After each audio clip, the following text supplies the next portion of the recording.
శ్రీకాకుళం జిల్లా Narasannapeta TDP MLA bug రమణమూర్తిపై రాష్ట్రపతి ఎన్హెచ్ఆర్సీకి ఫిర్యాదు చేశారు శ్రీముఖలింగం ఆలయ అర్చకుడు రాజశేఖర్.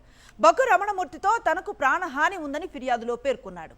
శ్రీముఖలింగం ఆలయంలో అవినీతిని ప్రశ్నించినందుకు రమణమూర్తి అనుచరులు తనపై దాడి చేశారని ఆరోపించారు. పోలీసులకు ఫిర్యాదు చేసినా పట్టించుకోలేదని ఆరోపించారు. శ్రీముఖలింగం ఆలయంలో అక్రమాలు జరుగుతున్నాయంటున్న రాజశేఖర్తో మా ప్రతినిధి Sunil face to face. Narasannapeta MLA Baggu రమణమూర్తితో తనకు ప్రాణహాని ఉందని శ్రీకాకుళం జిల్లా శ్రీముఖలింగేశ్వర స్వామి ఆలయంలో పనిచేస్తున్న అర్చకుడు రాజశేఖర్ చెబుతున్నారు. దీనికి సంబంధించి రాష్ట్రపతికి జాతీయ మానవ హక్కుల కమిషన్ కూడా ఆయన నేరుగా వెళ్ళి ఫిర్యాదు చేశారు. అయితే ఇప్పుడు ప్రస్తుతం మనతో పాటు రాజశేఖర్ ఉన్నారు, ఆయనతో మాట్లాడదాం.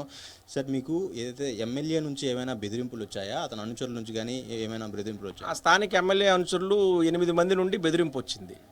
ఆ శ్రీముఖలింగం స్థానిక సర్పంచ్తో పాటు ఈ కార్యకర్తలు 8 మంది, వాళ్ళు 20 లక్షలు కాదు 30 లక్షలు ఖర్చు పెట్టినా వీడిని అంతం చేస్తాం, నిన్ను అంతం చేస్తాము, నువ్వు మాకు ఊర్లోన టెంపుల్ మీద కరప్షను, ఊర్లో మేము చేసే పనులు కరప్షన్ అవినీతి పైన నువ్వు ఫిర్యాదు చేస్తున్నావు, మేము ఏదైనా చేస్తాము అని ముందు హెచ్చరిస్తూ దాడి చేశారు.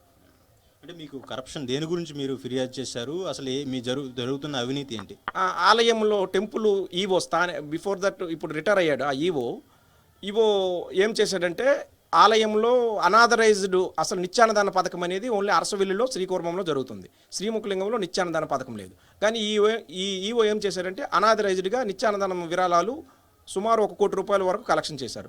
అలాగే జమా ఖర్చులు ఎక్స్పెండిచర్ రిజిస్టరు వాళ్ళు చాలా అనధికారికంగా చట్ట వ్యతిరేకంగా అంటే 1,00,000 రూపాయలు సాంస్కృతిక కార్యక్రమం అయితే 5 లక్షలు రాయడం, 20,000 సాంస్కృతిక కార్యక్రమం అయితే 1,00,000 రూపాయలు రాయడం, ఈ విధంగా రిజిస్టర్ ఇఫ్ ఎనీబడి ఎవరు చెక్ చేసుకున్నా దొరికిపోతుంది. నేను ఏసీకి పలుమార్లు చెప్పినా డీసీకి చెప్పినా వాళ్ళు స్పందించలేదు. ఇటువంటి ఫిర్యాదులు టెంపుల్ మీద కూడా చేస్తున్నావు, నువ్వెవడవి. అలాగే మా స్థానిక ఆలయంలో కాక గ్రామంలో జరుగుతున్న కరకట్టపైన CC road NREGS PR works 1,10,00,000 నిధులతో నిర్మించారు, నాసి రకం పనులతో నిర్మించారు. There is no retaining wall లేకుండా ఆ సీసీ రోడ్ నిర్మించడానికి అర్హత లేదు. ఇరిగేషన్ డిపార్ట్మెంట్ పర్మిషన్ తీసుకోవాలి. గట్టు దవ్వాలంటే ఇరిగేషన్ డిపార్ట్మెంట్ పర్మిషన్ తీసుకోవాలి. Have you taken the permission concern department irrigation either అని నేను చీఫ్ ఇంజనీర్కి అడిగాను. అయితే లేదని చెప్పారు. లేదన్నప్పుడు స్టాప్ ద బిల్ ఇమీడియట్లీ అని చెప్పాను. బిల్లు ఆపేశారు. ఇది ఒక common man stop the bill చెప్పి ఆపడం ఏంటని కక్షతో వీళ్ళు 8 మంది బగ్గు రమణమూర్తి వాడిపై దాడి చేయండి, నేను చూసుకుంటాను, స్థానిక పోలీసులకు ఇన్ఫ్లుయెన్స్ చేస్తానని చేశాడు. దాడి చేసిన తర్వాత కూడా స్థానిక పోలీసులు ఎస్ఐ కానీ సిఐ కానీ ఆన్ ది స్పాట్ అదే రోజు రాత్రి జూలై 10 సాయంత్రం 5 గంటలకు జరిగినప్పుడు 8 గంటలకు కానీ 9 గంటలకు కానీ రాలేదు.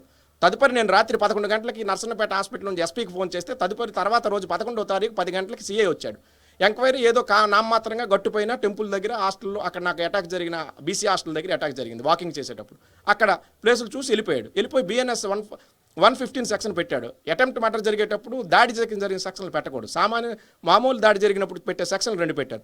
ఈ విధంగా జరిగితే నాకు who is the responsible? SP చెప్పినప్పటికీ ఇటువంటి సెక్షన్లు నమోదు చేయటం ఏంటని నేను రాష్ట్రపతికి జాతీయ మానవ హక్కుల సంఘానికి ఫిర్యాదు చేశాను. అవినీతిపై పోరాటం చేసినప్పుడు సపోర్ట్ చేయాలి, కానీ ఇలాగ నియోజకవర్గం మొత్తం మీద ఇలా జరుగుతుందో ఏమో అనుమానాలు వ్యక్తం నాకు అవుతున్నాయి. అయితే ఆలయంలో జరిగిన అవినీతి కానీ గ్రామంలో జరిగిన అవినీతిని కానీ నిత్యం ప్రశ్నిస్తూనే ఉంటానని, అయితే ఈ ప్రశ్నించినందుకే తనపై ఎమ్మెల్యే అనుచరులు దాడులు చేస్తున్నారు, హత్య చేస్తామని కూడా బెదిరిస్తున్నారు. తనకి ఏదైతే ఎమ్మెల్యే నుంచి కూడా రక్షణ కల్పించాలని కూడా అర్చకుడు రాజశేఖర్ చెప్తున్నారు. కెమెరామెన్ రాజుతో సునీల్, సాక్షి టీవీ, శ్రీకాకుళం.